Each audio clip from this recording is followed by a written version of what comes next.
Hello everyone, আজকে আমরা দেখব দ্য অ্যাপোথেকারি ডায়েরিজ সিজন 1 এর 13 নম্বর পর্বের এক্সপ্লেনেশন। তাহলে আর দেরি কেন, চলো শুরু করা যাক আজকের এক্সপ্লেনেশন। আর হ্যাঁ, ভিডিওটা লাইক আর চ্যানেলটা সাবস্ক্রাইব করতে একদম ভুলো না কিন্তু। এপিসোডের শুরুতেই আমরা দেখতে পাই মাও মাওকে, যে আবার রিয়ার প্যালেসে ফিরে যাওয়ার জন্য তৈরি হচ্ছে। আর এই খবর পেয়ে তার বোনেরা ভার্ডিগ্রিস হাউসের বাকি মেয়েরা তাকে এক গাদা জিনিসপত্র দিতে শুরু করে, যেন সে কোনো যুদ্ধে যাচ্ছে। আর ঠিক তখনই সেখানে পাইরিন আসে এবং মাও মাওকে তার নতুন কাজের জন্য গুড লাক জানায়। এরপর তিনজন মিলে মাও মাওকে দুষ্টুমি করে বলতে থাকে, শোনো, আমাদের জন্য কিন্তু বড়লোক আর সুন্দর কাস্টমার পাঠাবে যারা এখানকার বিল মেটাতে পারবে। ওদের এই আবদার শুনে মাও মাও মনে মনে ভাবে, এদেরকে নিয়ে আমি আর পারলাম না। এরপর মাও মাও ভার্ডিগ্রিস হাউস থেকে বাড়ির দিকে যেতে যেতে ভাবতে থাকে কিভাবে সে রিয়ার প্যালেসে গেল, কিভাবে জিনসির নজরে পড়ল, আর কিভাবে সে লেডি গিয়োকোয়ার ফুড টেস্টার হয়ে উঠল। এই সব কিছু তার মাথায় ঘুরপাক খেতে থাকে। সে মনে মনে বলে, মাস্টার জিনসির ওই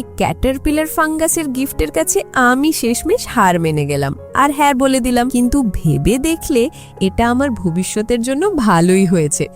এই কাজের নিয়মগুলো আলাদা, আমি যখন খুশি বাবার সাথে দেখা করতে আসতে পারবো। কিন্তু পরক্ষণেই তার বাবার বলা একটা কথা মনে পড়ে। বাবা বলেছিলেন, আমার যা পছন্দ আমার তাই করা উচিত। কিন্তু ওই কথার আসল মানেটা কি ছিল? বাবার এই সহজ কথাটা মাও মাওয়ের মাথায় ঘুরপাক খেতে থাকে। বাবা কি সত্যিই চান মাও মাও তার পছন্দের কাজ করুক, নাকি এর পেছনে অন্য কোনো গভীর অর্থ লুকিয়ে আছে? অ্যান্ড ভাই, মেয়েটা এসব ভাবতে ভাবতেই ঘরের ভেতরে ঢোকে। তাকে এত জিনিসপত্র নিয়ে ফিরতে দেখে তার বাবা বলেন, ওরা তো দেখছি তোমাকে অনেক জিনিস দিয়ে বোঝাই করে দিয়েছে। মাও মাও তখন জিজ্ঞেস করে, আমি কি কয়েকটা জিনিসপত্র কম নিয়ে যেতে পারি না? তখন তার বাবা বলেন, তুমি যদি এমনটা করো ওরা ভাববে তুমি বিষ প্রয়োগের ষড়যন্ত্র করছো। এই কথা শুনে মাও মাও একদম ঘাবড়ে যায়। বাবা তখন বলেন, এটা তোমার সিদ্ধান্ত ছিল, তাই এখন আর মুখ ভার করে থেকো না, কালকের জন্য তৈরি হও।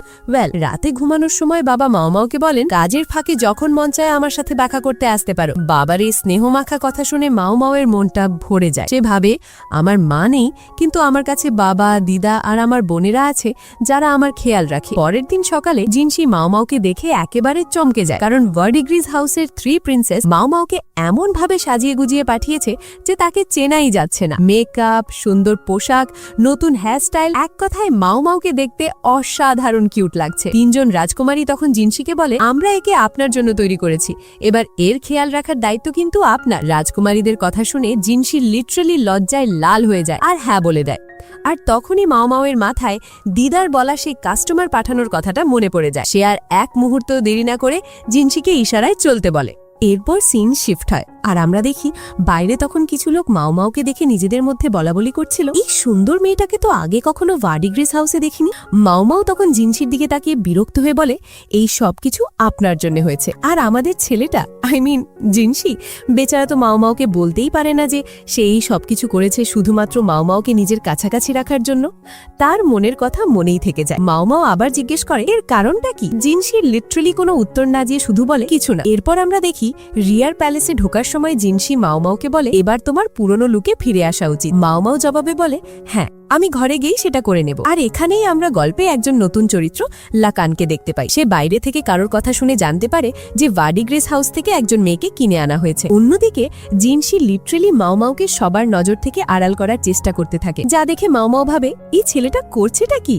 জিনসি তখন মাও মাওকে জানায়, আজ থেকে তুমি আমার বাড়িতে থেকেই এখান থেকে কোর্টের কাজ করবে। মাও মাও অবাক হয়ে গাউসুনকে বলে, আমি তো ভেবেছিলাম আমি আগের মহলেই কাজ করব। গাউসুন জানায়, তোমাকে একবার ওখান থেকে বের করে দেওয়া হয়েছে, তাই আমরা তোমাকে আবার সেখানে রাখতে পারি না। এরপর মাও মাওয়ের সাথে জিনসির অ্যাটেন্ডেন্ট সুইরেনের দেখা হয়। এন্ড গেস হোয়াট, সুইরেনও গাউসুনের মতো মাও মাওকে শাও মাও নামে ডাকে আর তাকে স্বাগত জানায়। এই নামটা শুনে মাও মাও এমন ভাবে গাউসুনের দিকে তাকায় যে বেচারা ভয়ে প্রায় জমে যায়। সুইরেন মাও মাওকে তার ঘর দেখানোর সময় বলে, আর ওই ঘরটা আমাদের ইয়াং মাস্টারের। আর তখনই জিনসি আসল বোমাটা ফাটায়। সে মুচকি হেসে বলে, আমি তোমাকে পরিচারিকার কাজ করার জন্য ডাকিনি, আমি বলেছিলাম তুমি বাইরের আদালতে কাজ করতে যাচ্ছ, যার মানে হলো তুমি কোর্ট লেডি হওয়ার জন্য পরীক্ষা দেবে। এই কথা শুনে মাওমাওয়ের মুখটা দেখার মতো হয়, সে রীতিমতো ঘাবড়ে যায় আর জিনসি তার এই অবস্থা দেখে হাসতে থাকে।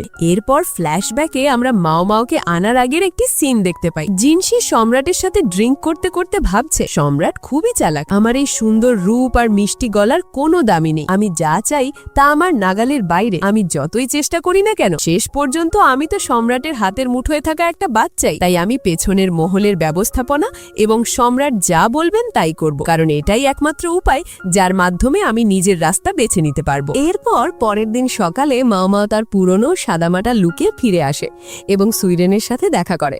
সে জিজ্ঞেস করে, আপনি কি এখানকার সব কাজ একাই করেন? সুইডেন জানায়, হ্যাঁ, আমি নিজের কাজ কারোর উপর ছাড়তে পারি না। আগে কিছু মেয়ে এখানে কাজ করতে এসেছিল, কিন্তু তারা বেশি দিন টেকেনি। এই কথা শুনেই মাও মাথায় দুষ্ট বুদ্ধি খেলে যায়। সে ভাবতে থাকে, ওরা কি মাস্টার জিনসির খাবারে কোনো উত্তেজক ওষুধ মেশানোর চেষ্টা করেছিল নাকি চুরি করার চেষ্টা করেছিল। সুইডেন তখন বলে, আরে না, কোনো মেয়েরই তার আলমারিতে নোংরা আন্ডারওয়্যার খুঁজে পাওয়াটা পছন্দ হবে না। মানে বুঝতেই পারছেন এখানে কি চলছে। এই কথা শুনে মাও চমকে যায় আর সুইডেনের সাথে জিনসিকে খাবার দিতে যায়। অ্যান্ড ভাই, এখানে মজার ব্যাপার হলো আমাদের মেয়েটা মাও জিনসিকে দেখে তার মাথায় একটা দুষ্টু চিন্তা আসে। সে ভাবে, ও আচ্ছা, এই জন্যই তাহলে সব মেয়ে এখান থেকে পালিয়ে যায়।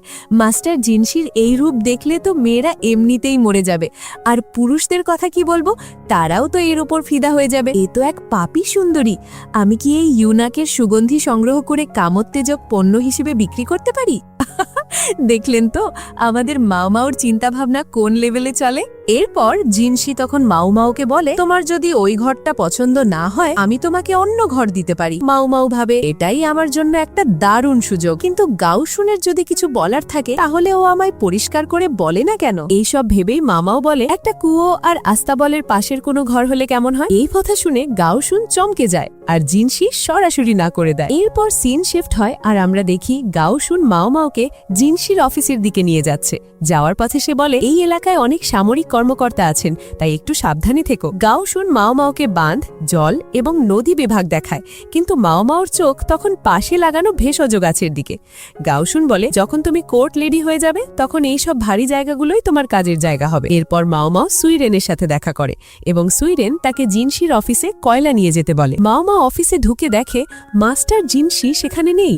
সে অফিসটা দেখতে দেখতে ভাবে, একে একেবারে অপচয় বলা যাবে না, তবে এটা একজন উচ্চপদস্থ কর্মকর্তার জন্যই মানানসই। মাস্টার জিনসি আসলে এখানে কতটা উঁচু পদে আছেন।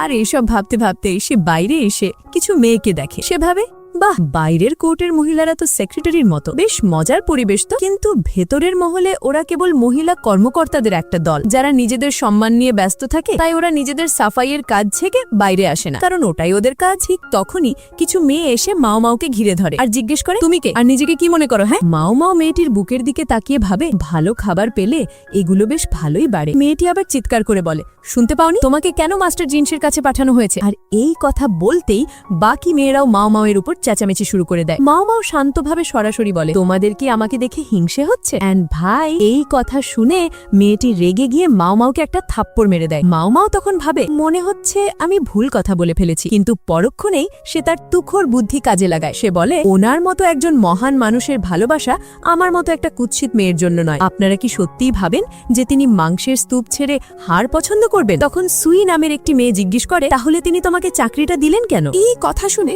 মাও তার হাতটা দেখায়, যেটা একটা পরীক্ষামূলক ওষুধ বানাতে গিয়ে সে পুড়িয়ে ফেলেছিল। হাতটা দেখে সবাই চমকে যায়। মাও বলে, এটাই কারণ, কিছুদিন আগে আমি একটা ওষুধ পরীক্ষা করতে গিয়েই এই অবস্থা হয়েছে। উনি একজন মহান মানুষ, যিনি আমার মতো একজন মানুষকে বাঁচার পথ দেখিয়েছেন। এই নাটকীয় কথা শুনে আর পোড়া হাত দেখে মেয়েরা আর কিছু না বলে সেখান থেকে চলে যায়। আর এই পুরো ঘটনাটা লিটারালি আড়াল থেকে দেখছিল জিনসি।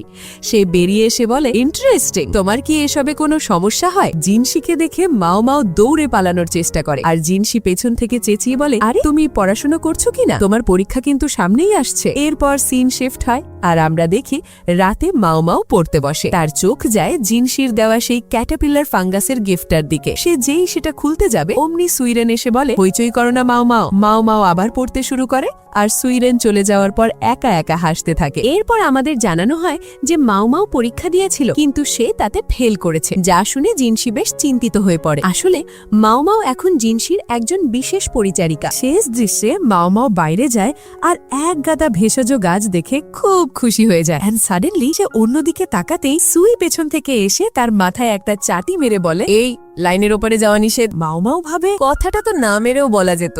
এরপর সুইরেন চলে যাওয়ার সময় মাও মাও তার শরীর থেকে চন্দন আর অন্য কিছুর একটা মিশ্র গন্ধ পায় আর ওর দিকে তাকিয়েই থাকে। ঠিক তখনই ঘন্টা বাজে আর মাও মাও সেখান থেকে চলে যায়। আর মাও মাও চলে যাওয়ার পরই আমরা সেই রহস্যময় চরিত্র লাকানকে দেখতে পাই, যে মাও মাওর দিকে তাকিয়ে কিছু একটা ভাবছে আর একজন প্রহরীর কাছে গিয়ে তাকে কিছু একটা দেয়। আর হ্যাঁ, এরই সাথে এই এপিসোডটা এখানেই শেষ হয়ে যায়। তো বন্ধুরা, এই এপিসোডটা তোমাদের কেমন লাগলো আর এই লাকানকে সে কেন মাও মাওকে দেখছে, তোমাদের কি মনে হয়? অবশ্যই আমাকে কমেন্ট করে জানিও। আর হ্যাঁ, যদি এক্সপ্লেনেশন ভালো লেগে থাকে তাহলে একটা লাইক আর সাবস্ক্রাইব করতে একদম ভুলো না। চলো তাহলে আবার দেখা হবে তোমাদের সাথে নতুন কোনো ভিডিওতে নতুন কোনো এক্সপ্লেনেশন নিয়ে। ততক্ষণের জন্য take care and good by.